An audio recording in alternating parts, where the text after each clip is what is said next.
এই গাছটা গতকাল দেখালাম, দেখেছো কত কুঁড়ি হয়েছে, আবার এই ফুলটা হয়েছে। খুব বড় না হলেও এটা যেমন অনেক বড়, এটাকে আমি বলি মাইক জবা। এটা একটা লোকের থেকে নিয়েছিলাম, সে গ্রামে বিক্রি করতে এসেছিলো। ওই মাইক জবা গাছটা থেকে এটাও তৈরি করেছি চারা গাছটা। সেদিনকে একতারাটা দিলাম সবাইকে, একটু গাছে পোকা লাগছে বলে, আর এটা একানে পড়ে গেছে তো একে আর দেওয়া হয়নি, ভুলে গেছি। এরকম ছোট ছোট পাতায় মানে ফুটো করে দিচ্ছে, পোকা হচ্ছে বা মিনি বাগ হয়েছে, একতারাটা গুলে দেবে কোয়ান্টিটি অনুযায়ী, কতগুলো গাছ আর কতখানি দিতে হবে সেটা গায়ে লেখা আছে, দিলেই দেখবে ওটা সব চলে যাবে, একদম পরিষ্কার হয়ে যাবে। আর এটা হচ্ছে পুরনো গাছ, মানে গত বছরের গাছ বেগুন গাছটা, এখনও বেশ কটা করে দিচ্ছে, 2-3টে করে প্রতিদিনই দিচ্ছে। একটা তুলেছি, এটা একটুখানি হবে, আর একটু হবে, হোক, বাঁদরে যদি খেয়ে না নেয় তাহলে পাবো। সুপ্রভাত বন্ধুরা, কেমন আছো সবাই? বংশরাবণী নতুন একটা ব্লগে তোমাদের সকলকে স্বাগত। আজকে অনেক বেলা হয়ে গেছে, অনেকটা বেলা। আজকে উঠেওছি, যেখানেই বাঘের ভয় সেখানেই সন্ধ্যা হয়। আমি ভুলেই গেছি, মনেই নেই যে বৌদি আসবে না আজকে, এটা আমার খেয়ালই নেই। তারপরে উঠতেও একটুখানি বেলা হয়ে গেছে, আর তোমার বৌদিও আজকে আসবে না। বৌদি জানো তো মেয়ের বাড়ি গেছে, মেয়ের বাড়ি কালী পুজো, 2 দিন আসবে না বলেছে। এখন 2 দিন তো বলেছে আসবো না, এখন কদিন ডুব মারবে আমি জানি না। তবে নিজের সংসার নিজেকেই করতে হবে। তবে মাঝে মাঝে নিজে হাতে করে একটুখানি জিনিসপত্র নাড়াচাড়া করলে, নিজের বাড়িঘরটা পরিষ্কার করলে ভালোই লাগে, করি। তবে একদম সত্যি কথা, নিচের তলাটা আমি সকালবেলা ঝাঁট দিয়ে নিই, কেননা বৌদি আসতে একটু বেলা করে তো, প্রভু বাসি ঘরে বেরোয় না, কুচুম বেরোয়, প্রভু বেরোয়, ঝাঁটটা দিয়ে নিই। তারপরে বৌদি আসে, বৌদি এসে ভালো করে ঝাঁট দিয়ে নিচের তলাটা মোছে। আর ওপরতলার বৌদির দায়িত্ব নেই, ওপরতলার দায়িত্ব 12 মাস 365 দিন আমার। বৃষ্টিটা হয়ে একটা দেবো না, 2টো দেবো বিস্কুট। এটা হচ্ছে মায়ের সেকেন্ড দফার চা। আমি আর এখন সেকেন্ড দফার চা খাই না, গরম পড়ে থেকে 1 গ্লাস জল খাই। মায়ের না দিলে মায়ের বাথরুমের কাজ হচ্ছে না, যে আমাকে একটু চা দিয়ে আগে না, খেয়ে দেরি করবে না, ঝপঝপ নাও। এখন ঠাকুর ঘর পরিষ্কার করবো, ঠাকুর ঘর পরিষ্কার করা হয়নি, গোপালবাবুকে তোলা হয়নি, বুঝলে।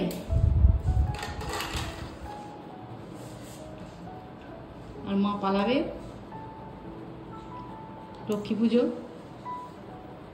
বৈশাখ মাসে চলে আসবে, বাপু জন্মদিন মা বলছে বৈশাখ মাসে চলে আসবো রে। মায়েদের ঘরটা এত গরম, বাড়িটা এত গরম করে কেন কে জানে।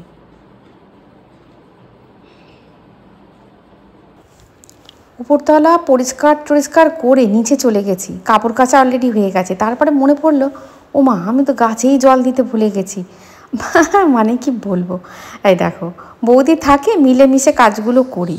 নিচের তলার কাজ বৌদি করে, উঠোন ঝাঁট দেয়, বাসন মাজে, সেও তো কম করে না। এত বড় বাড়িটা দুজনে মিলেমিশে করি। দেখো গতকাল রাত্রেবেলা কিছু বাসন মেজে রেখে দিয়েছিলাম, আবার সকালবেলা চায়ের বাসন হলো, তারপরে এটা সেটা ওটা, ঠাকুরের বাসন মেজেছি, ঠাকুরের বাসন মাজা হয়ে গেছে, সমস্ত মাজা ঘষা কমপ্লিট করলাম। উঠোন ঝাড় দিলাম, উঠোন ধুয়েছি, ধোয়ার পর তারপরে গা ফা ধুয়ে তারপরে মনে পড়ে গেছে যে মা, গাছে তো জল দিইনি। বালতি আর মগটাকে ইগনোর করো, এদের আর পরিষ্কার করা হচ্ছে না। সপ্তাহে 1 দিন আমি বালতিটার মগটাকে মাজি। ও মা, 1 সপ্তাহের মধ্যে আবার এরকম ওই জল আর বালতি সবসময় থাকে তো, দিয়ে আবার এরকম মানে শ্যাওলা পড়ে যায়। আর মগটার ভিতরে সিমেন্ট গোলা হয়েছিল, একটা বালতিতে দেবো বলে আমাদের বৌদিতে মিলে, ওই জন্য মগটার ভিতরে ওরকম হয়ে গেছে। আর এই গাছটা ওই যে নিচে দেখেছো তো থোকা টগরটা আছে, ওইটা থেকে চারা করেছিল, এটা প্রভুই চারাটা করে দিয়েছে। এটাকে এবার একটুখানি বড়ো জায়গায় বসাতে হবে। এছাড়া এই পর্তুলিকাগুলো, এবার এইগুলো থেকে বেশ কিছু চারা করব, ওইগুলো ঠিকঠাক করে যত্ন করে রাখতে হচ্ছে। আবার এই বুগেনভিলিয়াটা এমন কেন হয়ে গেল বুঝতেও পারছি না, কেমন একটা সাদা সাদা মতন হয়ে গেছে সব। দেখো এতগুলো গাছে জল দেওয়াটা আমার বাড়িতে না উটকো কাজটা একটু বেশি, এমনি মেন কাজের থেকে উটকো কাজ বেশি। গাছে জল দেওয়া বলো, তারপরে 1 গাদা শো পিস করে বসে আছি, সেইগুলোকে মোছামুছি বলো। কিন্তু যখন দেখি সমস্ত কিছু কাজ করার পর একদম নিট অ্যান্ড ক্লিন লাগছে, বাড়িটা একদম সুন্দর মতন লাগছে, তখন বেশ ভালো লাগে। ওই দেখো এখানে ওই দেখো লাঠিগুলো পড়ে আছে, নিচে লাঠিগুলো যেগুলো বাঁধা হয়েছিল চন্দ্রমল্লিকায়, সেগুলো গোছগাছ করে রাখতে হবে। তারপরে চন্দ্রমল্লিকার ডেড বডিগুলো পড়ে আছে, সেগুলোও ফেলা হয়নি। এদিকে দেখো সমস্ত মানে সমস্ত কাজ হয়ে গেছে, উপরতলা সমস্ত হয়ে গেছে। হয়ে যাওয়ার পর আমি নিচের তলায় গিয়ে আমার মনে পড়েছে আজকে সোফার ঢাকনাটাকে তুলে দিয়েছি, সোফার ঢাকনাটাকে দেবো কাচতে, এটাকেও ওপরে রেখে দিয়ে চলে গেছি। তবে আজকে আমি মেশিন চালাবো না, কেন আজকে মেশিন চালালে আমি সামলাতে পারবো না, আর মেশিনের আওয়াজটাও আজকে আমার ভালো লাগছে না। মেশিন কালকে চালাবো, আজকে একটা অন্য দিন, আজকে আর মেশিন চালাবো না, মেশিনের মধ্যে সব কিছু রেখে দিই।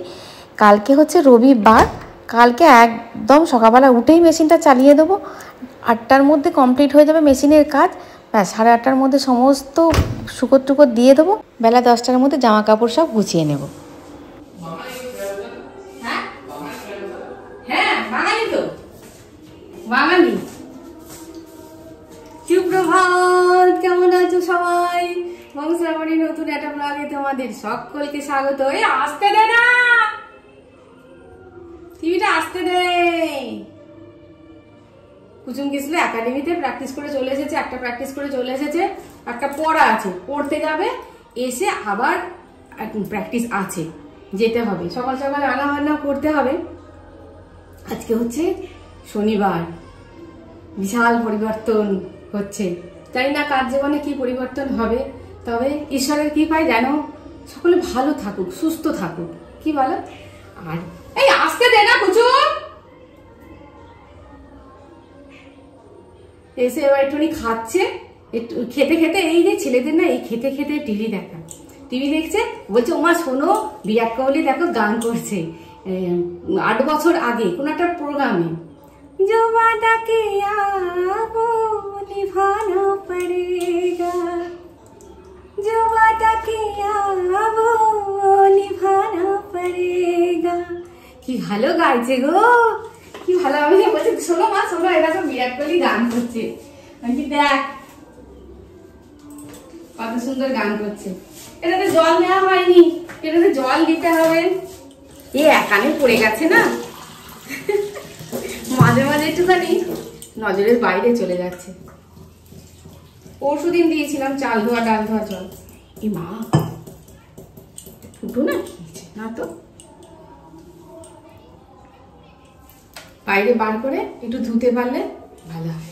কিন্তু গাছের শেপটা দেখো ভালো হয়নি, ভালো হয়েছে গাছের শেপটা। অনেকদিন আগে এখানে একটা তৈরি করেছিলাম, সেটা অন্য মানি প্ল্যান্ট, এইরকম নয়, অন্য এর একটুখানি পাতায় ছোপ ছোপ আছে। এটা আমি কিন্তু নার্সারি থেকে কিনে এনেছিলাম, অল্প, তোমরা দেখেছো হয়তো। এই যে এরকম ডান্ডি দেওয়া, ডান্ডিটা আবার এই বাইরে থেকে নিয়ে এসেছি, ডান্ডিটা আবার হয়ে গেছে, ডান্ডিগুলো কেটে দিতে হবে।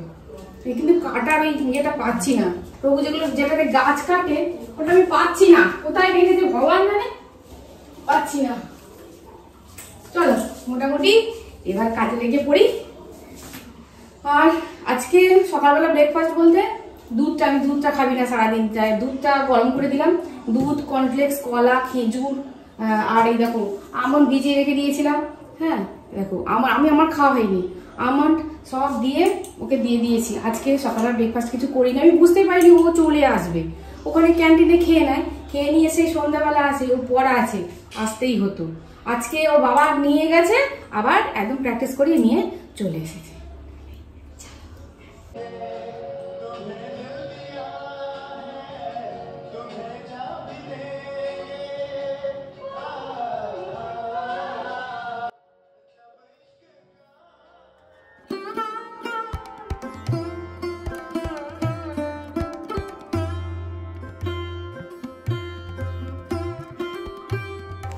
সত্যি আমি তো শুনে অবাক, কি ভালো গাইছে, সত্যি খুব ভালো গাইছে। সত্যি যার মধ্যে প্রতিভা থাকে না, কত রকমের থাকে প্রতিভা। এই জায়গায় ধুয়ে রেখেছি, করেছি পটল পোস্ত। আর দেখো একটা পটল ভিতরে ঢুকেছিল, আর বুঝতে পারিনি পটল পোস্ত হয়ে গেছে। যাই হোক, দেখো এটা দিয়ে আর এটা দিয়ে সব দিয়ে একটা ওই লাবড়া টাইপের তরকারি করব। একটু গাজর দেওয়া যায়, কুমড়ো দেওয়া যায়, কুমড়ো দিলে ঘ্যাট হয়ে যাবে। এই বেগুনগুলো ভেজে নেবো, পটলগুলো ভেজে নেব, আলু, মূলো আর এটা দিয়ে একটা সিটি দিয়ে নেব, আর এই দুটো আলাদা আলাদা করে ভেজে নেব, বুঝলে? এখন তো আশ্রমে যাওয়া খুব কম হয়ে গেছে। আমার গুরুদেব যখন বেঁচে ছিলেন তখন আমি খুব ঘন ঘন আশ্রমে যেতাম, আর আমার গলায় ভজন শুনতে উনি খুব ভালোবাসতেন। আর আমি যখনই যেতাম তখনই কিন্তু আমার নির্দেশ ছিল ওনার, এসেছিস খেয়ে তারপরে যাবি। আর আমি গুরুদেবের সঙ্গে একটু গল্প টল্প করতাম, আমার কিছু জিনিস জানাতাম, ওনার কাছ থেকে সলিউশন নিতাম, তারপরে এই রাঁধুনিগুলো এখানে রান্না করে, আমি সেখানে যেতাম, কী রান্না করছো গো, আর ওদের সঙ্গেও বেশ চেনা জানা হয়ে গেছিলো, ওরাও আমাকে খুব ভালোবাসতো। কী রান্না করছো গো, এটাতে কী মশলা দিচ্ছ গো, তোমাদের এই আশ্রমের তরকারিটা এত সুন্দর হয় কেন খেতে? বলছে খিদের পেটে সবাই খায় তো, আর আশ্রমের তরকারি এমনিই ভালো হয় দেখবে। সত্যি এত সুন্দর লাগতো না, এই তোমার কি বলো, একটু লাউ, একটু কুমড়ো, একটু বেগুন, মূলো, মানে যা যা কিছু বেঁচে ছিল সব দিয়ে একটা মানে কি বলবো, একটা ঘ্যাঁটন আর কি, ঘ্যাঁটের তরকারি, একটুখানি গুঁড়ো মশলা আর তোমার একটু ভাজা মশলা, একটুখানি ঘি দিয়ে এত সুন্দর লাগতো খেতে না, যে কী বলবো। খুব যতবারই গেছি ততবারই যেন অমৃত লেগেছে। বাড়িতে করার চেষ্টা করি, হয়তো কাছাকাছি যাই, কিন্তু হয়তো সেই অ্যাটমসফিয়ারটা থাকে না।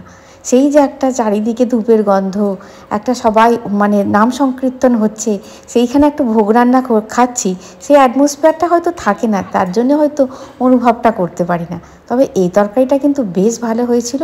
একটুখানি ভাজা মশলা দিলাম, একটুখানি ঘি, গরম মশলা দিয়েছি। দেখো এগুলোও আমার এখনও খাওয়া হয়নি। আর এখানে করেছি একটুখানি মুগের ডাল, আজকে নিরামিষ করব। হ্যাঁ, নিরামিষ খাওয়া আছে, কোনো বাধ্যবাধকতা সেরকম নেই। আর পটল পোস্ত করেছি, তবু আমার মনে হলো আজকে একটু নিরামিষই খাই। আর দই আছে, মিষ্টি দই নিয়ে এসেছে, এই হবে আজকের রান্না, একদম নিরামিষ রান্না। কী করছিস? ফলের রস, বেদানা দিয়ে আর আঙুর দি। বিরাট কোহলির গান শোনালি, আগে সত্যি খুব ভালো লাগলো। 8 বছর আগে গিয়েছে। হ্যাঁ, 8 বছর আগে গিয়েছে। 8 বছর আগে গিয়েছে। তুই কর, তুই কর, আমার বন্ধুদের শোনা একটু। বিরাট কোহলির মতন হবে না, নাই হোক, তুই তোর মতন করবি। করবো। হ্যাঁ, এই লিরিক্স উল্টো পাল্টা হলে, লিরিক্স উল্টো পাল্টা হবে না। হবে না? না, ঠিক আছে। जो वादा किया वो निभाना पड़ेगा, निभाना पड़ेगा। रोके जमाना चाहे रोके खुदाई, तुमको आना पड़ेगा। जो वादा किया वो निभाना पड़ेगा, নিভানা পড়েগা। হ্যাঁ, ভালো হয়েছে, ঠিক আছে, হেভি হয়েছে, খুব ভালো হয়েছে। নাও, ও আরো ভালো ভালো গান করে, আজকে নতুন হুটকো শুনেছে গানটা। যাকে তুই এখন বেশি রস খাস না, ভাত খাবি তো, ভাত খেতে পারবি না। চলো, বৌদিটা আমার মানে কি বলবো, অকারণে কামাই করে না। মেয়ের বাড়ি গেছে গো, কালী পুজো মেয়ের বাড়ি গেছে। যা, দরজাটা দিতে ভুলে গেলাম, দরজাটা দিতে হবে, ওপর একটুখানি দরকার আছে, যাচ্ছি। অকারণে কামাই করে না খুব একটা, কিন্তু গেছে, যাক 2 দিন ঘুরুক, নাহলে একঘেয়েমি, তারও তো ভালো লাগে না, সেই কাজ সেই কাজ, তারও জীবনে সেই কাজ সেই কাজ। আজকে কুসুমকে বলেছি তুই আমাকে একটুখানি নিয়ে যাবি সন্ধ্যাবেলা, আর আজকে বলেছি তোমার এই আশ্রমওয়ালা তরকারি খুব ভালো লেগেছে, ওই তরকারিটা ওদের খুব ভালো লাগে। যাকে বাবা, নিরামিষ দিনে খুব চিন্তা হয়। পনির টনির হলে কোনো ঝামেলা নেই, পনির আজকে হয়নি, আমি সবজি পাতি আছে, আর পনির খেতে হবে না, সবজিগুলো খাতো, এক গাদা গাছে বেগুন হয়ে আছে, সব দিয়ে করে দিয়েছি আশ্রমওয়ালা তরকারি, বলছে খুব ভালো হয়েছে। আর আমি বলেছি তুই আজকে আমাকে একটুখানি দর্জিখানায় নিয়ে যাবি তো, কতগুলো চুড়িদার আছে তোমার, কোনটা হাতা ঠিক নেই, কোনোটা পেট ঠিক নেই, কোনোটা গলা ঠিক নেই, সব ঠিকঠাক করতে হবে, নাহলে পরতে পারছি না চুড়িদারগুলো। আর কুচুমেরও কতগুলো জামা ফিটিংস নেই, ওই তো ছেলে হাড় প্যাকলা চেহারা, লম্বা হয়ে গেছে কিন্তু চেহারাটা তো হচ্ছে না, কতগুলো আবার ঠিকঠাক করতে হবে। তুই আমাকে দর্জিখানায় নিয়ে যাবি, তুই তো বলছিলিস এগুলো কাকিমাকে দেবো ঠিক করতে, মানে একটা বউ আছে, ছোট ছোট কাজগুলো ওকে দিই, মানে মোটামুটি ভালোই কাজ করে, খারাপ করে না, ওকে দিই। দেখো এরাই যদি ডেকোরেশন করে একটা বড় ঘর নিয়ে করে, বড় দর্জিকেও কিন্তু হার মানিয়ে দেয়, কিন্তু ওই যে সামর্থ্য নেই, আর দেখাতেও পারে না যে দেখো আমি কত কাজ পারি। আমি বলেছি তুমি আমাকে ভালো একটা ব্লাউজ তৈরি করছো তো, বলছে হ্যাঁ করছি। আমি ভালো একটা ব্লাউজ যদি তৈরি করে দিতে পারো, করে দেখি, তাহলে আমি ওকেই দেব। রেটটা একটু কম বলছে, যদি ফিটিংস হয়ে যায় ক্ষতি কি? কুচুম বলছে তোমাকে আমি একটা মেশিন কিনে দেবো, সেলাই মেশিন কিনে দেবো। হ্যাঁ ওটাই তো বাকি আছে, ওইটাই নিয়ে আয়। আর সেলাই করতে ভালো লাগে না জানো, একদম সেলাই পূরণ করতে ভালো লাগে না। চোখটাও গেছে কানা হয়ে, একদম কানা হয়ে বলতে কি চোখটা দেখাতে যেতে হবে। এই দেখাতে যাব আমাদের এই কি বলো তো, এই গৃহিণীদের স্বভাব কি বলো তো, ওই হাজব্যান্ডের পিছন ধরে যাব। আমি নিজে গেলেও মা বলছে তুই চোখটা এবার পাওয়ার বেড়ে যাবে তোর ওরকম করতে করতে। এই মার্চ মাস তো প্রভু খুব ঝামেলা চলছে না, এবার চোখটা এবার দেখাতে যেতেই হবে। চোখটা এবার প্রবলেম হচ্ছে, তোমার ছোট্ট ছোট্ট জিনিসগুলোতে একটু প্রবলেম হচ্ছে, হয়নি যে বললে ভুল হবে। মা বলছে এই করতে করতে পাওয়ার বেড়ে যাবে। দেখো যদি আমি দেখাতে যাই না নিজে, বলছে মার্চ মাস একটু ঝামেলা আছে, যদি নিজে দেখাতে যাই তারপরে এবার পাকাও করে যাব, দিয়ে ডাক্তার ঠিক করে না হয় ওইখানে গন্ডগোল হবে, নাহলে চশমার দোকানে গন্ডগোল হবে, তখন আর ঝামেলা নেবে না। তখন বলবে যাও না, যাও নিজে একা একা যাও। আমি বলেছি মার্চ মাস শেষ হয়ে গেলে আমি কিন্তু চোখ দেখাতে যাব, চোখ দেখাতে যেতে হবে। ওখান থেকে অত মাথা মাঝে মাঝে মাথা সন্ধ্যাবেলা টিপটিউ করছে, মানে কি চোখ থেকেই হচ্ছে। চলো তাহলে দেখা হচ্ছে সন্ধ্যাবেলা, একটুখানি দর্জির দোকানে যাব, তারপরে আছে আজকে প্রদীপ জ্বালানো আছে, ভালো করে একটুখানি সন্ধ্যা ধূপ ধুনো দিতে হবে। চলো আর গল্প করবো না, গল্প করলেই অল্প ছাড়ি না আমি।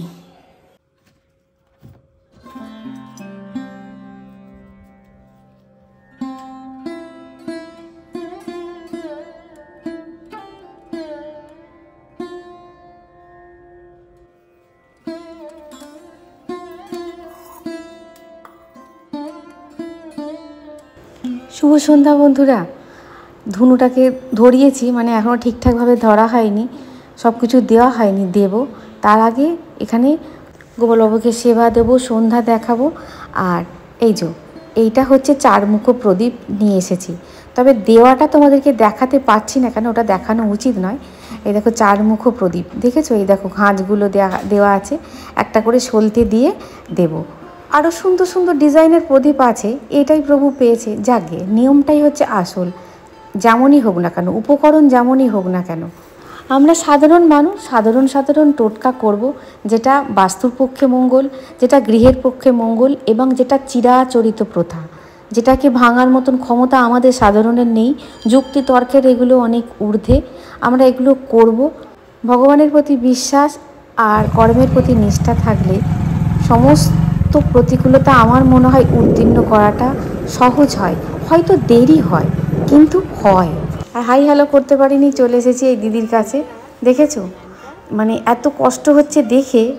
দেখো মানে কি জামা কাপড়গুলো পর্যন্ত রাখার জায়গা নেই, একটা ঘরের মধ্যেই থাকে, সেইখানেই একটা মেশিন নিয়ে বসছে। যদি কেউ কাজ ভালো জানে, তার শিক্ষা যদি ভালো হয় না, তাহলে কি বলবো, বনে গিয়েও চলে। এত ঘোঁজে এত ইন্টেরিয়ার জায়গায় উনি থাকেন, তাও তো কাজ পাচ্ছেন, করে খাচ্ছেন, শুধু তার নিষ্ঠার জন্য, তার পরিশ্রমের জন্য।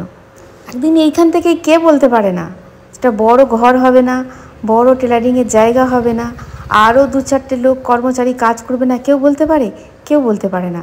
উনি যদি এই পরিস্থিতি থেকে থেমে যান, এটা বোধহয় আমার পক্ষে সম্ভব নয়, আর হবে না, এরকমভাবেই জীবন যাবে, তাহলে কিন্তু সময় ওইখানেই থেমে থাকবে। তারপরে চলে এসেছি সন্ধ্যাবেলায় রান্নাঘরে। রান্না মোটামুটি রুটিটা করে গেছিলাম, আর তরকারিটা করা হয়নি। দিনের বেলাকার একটু তরকারি আছে, কুচুম বলে আমার খিদে পেয়ে গেছে, খেতে দিয়ে দাও। আর দেখো রুটিটা আমি করেই গেছিলাম। হটপট ব্যবহার করি না, হটপট পরিষ্কার করার ঝামেলা। গরম করি, নরম রুটি খাওয়া হয়ে যায়। আর হটপটের ঝামেলা করি না, অনেকবার হটপট করেছি, হটপট না হয় ভেঙে যায়, না হয় কিছু হয়। আর সত্যি কথা বলতে কি, আমার এরকমভাবেই আমার রাখা অভ্যাস, অসুবিধা আমার কিছু হয় না। আর দেখো ওদিকে করেছি ছোলার ডাল, আর এদিকে দিনের বেলা একটুখানি মুগের ডাল পড়ে আছে, নষ্ট করব না, ওই ছোলার ডালে মিক্সড করে ফেলবো, নাহলে আলাদা করে রাখবো। আর দিনের বেলাকার একটুখানি তরকারি পড়ে আছে, ওই দিয়ে আজকের রাত্রেবেলাকার খাওয়া হবে। একটুখানি মিষ্টি হলে ভালো হয়, কেননা আজকে অন্য কিছুতে নেই, মানে পনির টনির নেই বা অন্য কিছু নেই।